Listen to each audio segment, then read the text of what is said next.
All right, so here's a little bit of evaluation and inside the process for tackling a track that's rather complex. And now the client, who is in Denmark, his name is Bjorn Palmqvist. He writes for film and media and things like that.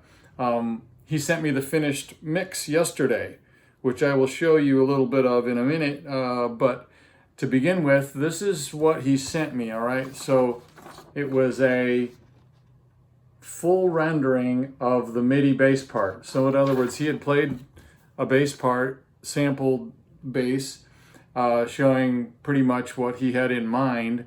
And of course, because it's in MIDI, it translates perfectly into written music. There's a couple of 2/4 bars. Now it doesn't show me the chord progression, but this is a combination then of kind of the merits of being able to read notes. It saves a lot of time. I didn't have to transcribe it or whatever, but I could also hear what the chord progression is. Every time I heard a chord that matched with a bass note, I could tell what the tonality was. And mostly, by the way, it's just that typical A minor. It's that just kind of diatonic A minor to F major type of stuff with an occasional A minor over G. But it does have some real interesting ingredients in it, and it probably has a couple of signature things going on in it that I might not have thought to do myself in terms of some of the bass shapes. So, so this is exactly what the bass line shows to be. And by the way, it's very techy sounding. And so that also brings up one other thing, which is how you decide which instrument to use for which track.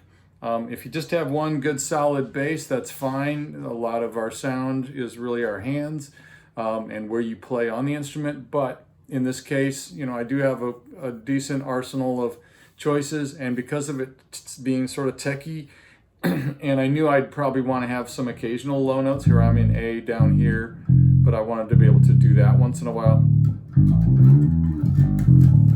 Down to a low C a couple times. So I picked this modulus bass. It's got a wonderful sound for pop music and techy sounding things, and it's a modern sounding instrument. It does not sound vintage in any way. And one other thing about it, because it's a graphite neck, every note just rings.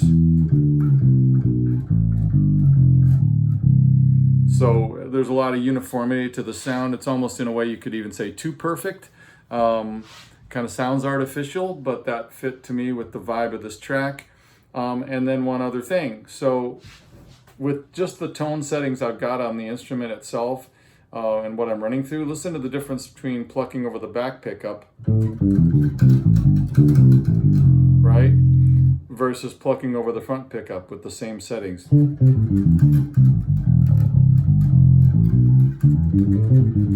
Versus. So in this case, I chose a slightly dark sound, but plucking over the back pickup to give it a lot of, I knew it was going to be a dense texture, which also is a thing. Like if you know there's a lot going on and going to be a lot going on, a very thick track, then it can be kind of helpful to have that punch from playing over the back pickup. Right? Okay. So that was my approach on that. This is literally what the bass line sounds like by itself. 1, 2, 3, 4.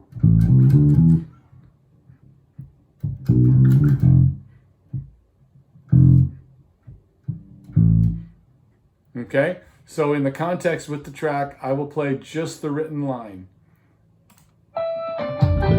Oops, wait, what did I do? Sorry, I hit the wrong start button. That's the finished mix. Here it is.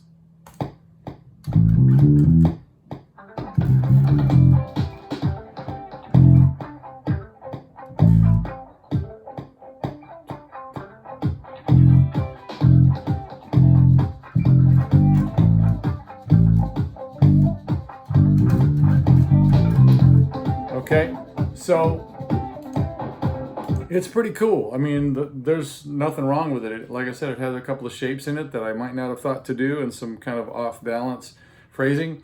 But one of the main ingredients to think about with a bass line in any kind of pop music is listen to the difference you get if you got 4 Fs in a row to play. 1, 2, 3, 4, 1, 2. All right. Listen how different of effect it is if you just simply change the octave somewhere in that phrase. So, which is what I did. So, all right. So here's my third take on the track, isolated with the track.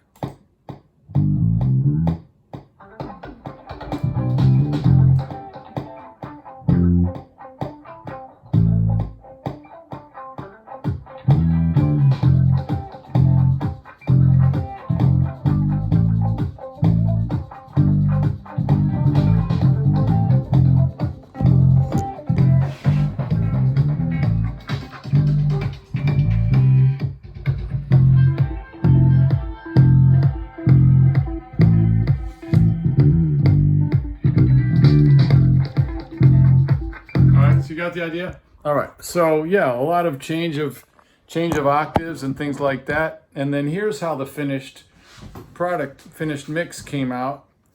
I really don't know. I gave him 3 takes on it. I really don't know.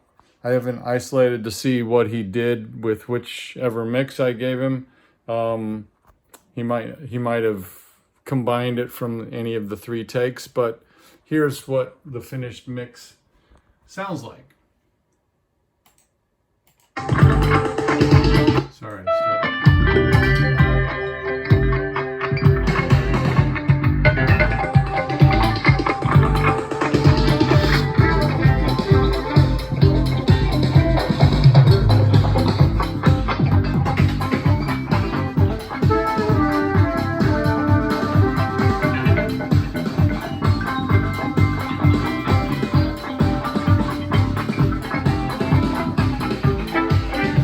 So yeah, a lot going on, right? Kind of reminds me of Daft Punk a little bit. So anyway, that's just a few little insights into some of how I approach things here, and this was a particularly involved one and pretty fun to do. So yeah, that's this bass right here. Lovely and talented modulus, which I still am glad I have. I don't use it a lot, but when I need it, I really need it. All right, y'all take care. I'm going to put a link to this guy's website in the description down below. Bjorn Palmqvist from Denmark. Very cool music. Take care. Bye-bye.